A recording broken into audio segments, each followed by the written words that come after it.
Hey guys, केम जो कैसे हो? तो मैं जस्ट इस्कॉन मंदिर गया था और इस्कॉन मंदिर लिटरली बताऊँ ना बहुत ही ज़्यादा खूबसूरत है। और मैं क्या ही बताऊँ, मैं आज फटाफट जल्दी उठकर सबसे पहले इस्कॉन मंदिर ही गया क्योंकि मुझे इस्कॉन मंदिर सुबह ही देखना था।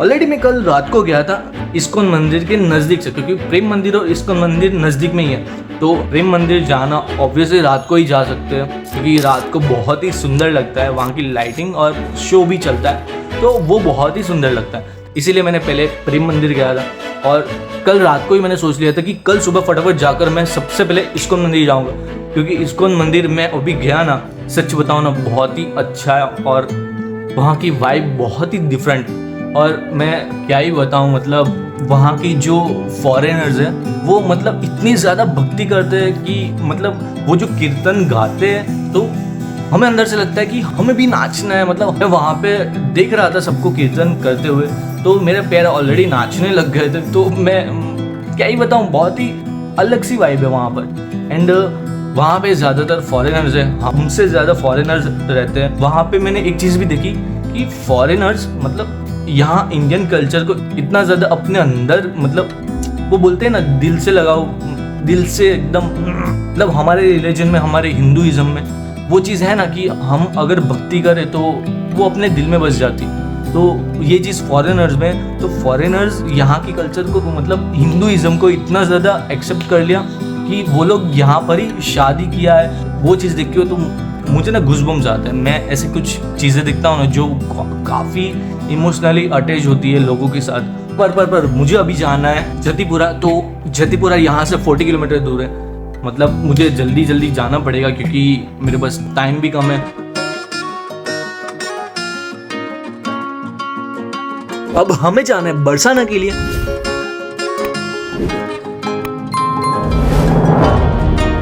तो उसके पहले मुझे जाना पड़ेगा जतीपुरा, जहां पर आज की रात में स्टे करने वाला हूं। और जतीपुरा वृंदावन से 31 किलोमीटर दूर है।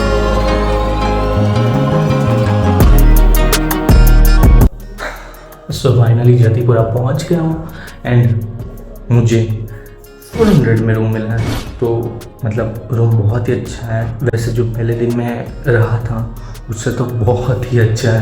यहाँ का वॉशरूम भी बहुत अच्छा, अभी मैंने जस्ट देखा। यहाँ पे ठंडक भी थोड़ी ज़्यादा है, हाँ थोड़ा अंदर है, बहुत ही मतलब थोड़ा अंदर है। अगर रात को हूँ तो देख के आना पड़ेगा। बाकी मैं ना एकदम प्रॉपर गाँव में हूँ, तो वहाँ ही मेरा होटल है, पूरा मेरा होटल। पर अब मेरी होटल से मुझे बरसाना जाना है जो करीबन यहाँ से 24 किलोमीटर दूर है। अब मैं बरसाना तो पहुँच गया, पर मुझे ये नहीं पता कि राधा रानी का घर किधर है। यार ऐसे तो मंदिर यहाँ 50 है भाई, बरसाना में ऐसे ही 50 है। अच्छा। पर जो मेन मंदिर है ना, किधर से जा सकता है? आओ मैं देखा। जब तक मंदिर खुलेगा ना, जब तक ही पहुँच पाओगे आप वहाँ। क्या बात है, ठीक है।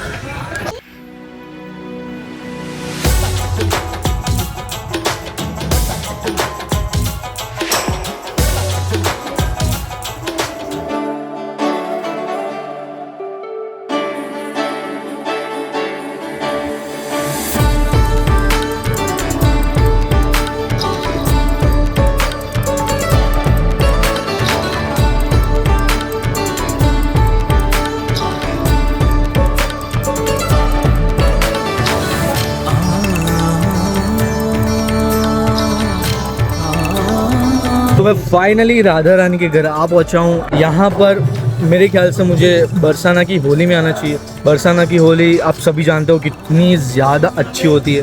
और रही बात, यहाँ पर पब्लिक भी अभी भी इतनी ज़्यादा है। मतलब होली में तो ऑलरेडी बहुत ही ज़्यादा पब्लिक होती है और नॉर्मल डेज में भी यहाँ पर बहुत सारा पब्लिक होता है। जो यहाँ पर ऊपर मंदिर है, पहाड़ चढ़ के ऊपर मतलब सीढ़ियों से ऊपर मंदिर में आओगे तो उसके नीचे बहुत ही अच्छा व्यू है। लगेगा अपन मतलब राजस्थान, जयपुर, ऐसे फील होता है कि जयपुर जैसा सीन है। पर बहुत ही अच्छा, मुझे पर्सनली मुझे ऐसा ही लगा कि मैं ऐसे राजस्थान में आ गया हूँ। पर सडनली मैंने यहाँ पर एक ऐसी चीज़ देखी जो मेरी लाइफ में मैं पहली बार देख रहा हूँ।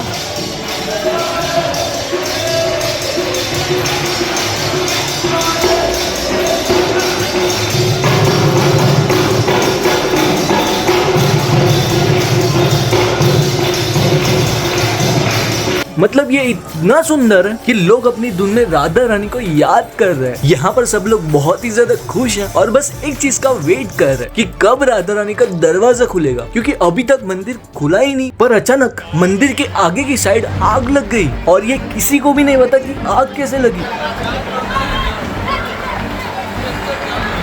पर अगर ये आग नीचे और ज्यादा फैल गई तो बहुत ही दिक्कत आएगी, क्योंकि नीचे लोग रहते भी हैं और ऊपर सारी जगह वृक्ष है। पर यहाँ के सारे बच्चे ट्राई कर रहे हैं कि यहाँ की जितनी भी पानी की बोतल है उनमें से जितना भी पानी है वो नीचे डाल दे, पर इससे कुछ नहीं होने वाला, क्योंकि इतने पानी से आग बुझने ही नहीं वाली। तभी अचानक एक चमत्कार हुआ यार, बारिश की बूंदें गिर रही है और इतना ही नहीं, बहुत ही जोर से बिजली गिर रही है और 2 ही मिनट में इतनी ज्यादा बारिश हुई कि मंदिर का दरवाजा खुलते ही लोग ऊपर भागने लगे। तभी साथ में मैं भी ऊपर चल पड़ा। मैं पहली बार राधा रानी को दिख रहा हूँ, वो भी उनके घर में, और ये देखना बहुत ही अच्छा लग रहा है यार। यहाँ पर मैं ये चमत्कारी मानता हूँ, क्योंकि यहाँ पिछले 6 महीने से गोवर्धन बरसाना जतिपुरा यहाँ पर बारिश ही नहीं हुई और आज सडनली 6 महीने के बाद बारिश हुई।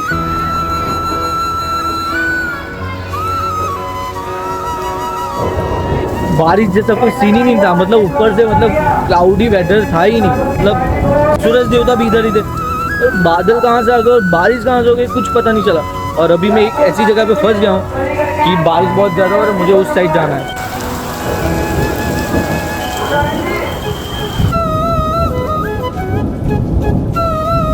और वो नीचे ना एक बच्चा बता रहा था कि यहाँ पर ऑलरेडी 4 बार ऐसी आग लग चुकी है और हमेशा ऐसे ही मतलब बारिश हो जाती है। मतलब क्या ही बताऊं मैं, मेरी पूरी लाइफ में ये दिन मैं कभी नहीं भूलूंगा, क्योंकि मैं इस दिन बहुत ही दिल से खुश हूँ। अब मुझे यहाँ से होटल पहुँचना पड़ेगा क्योंकि रात होने वाली है और मुझे यहाँ से 24 किलोमीटर दूर जाना है।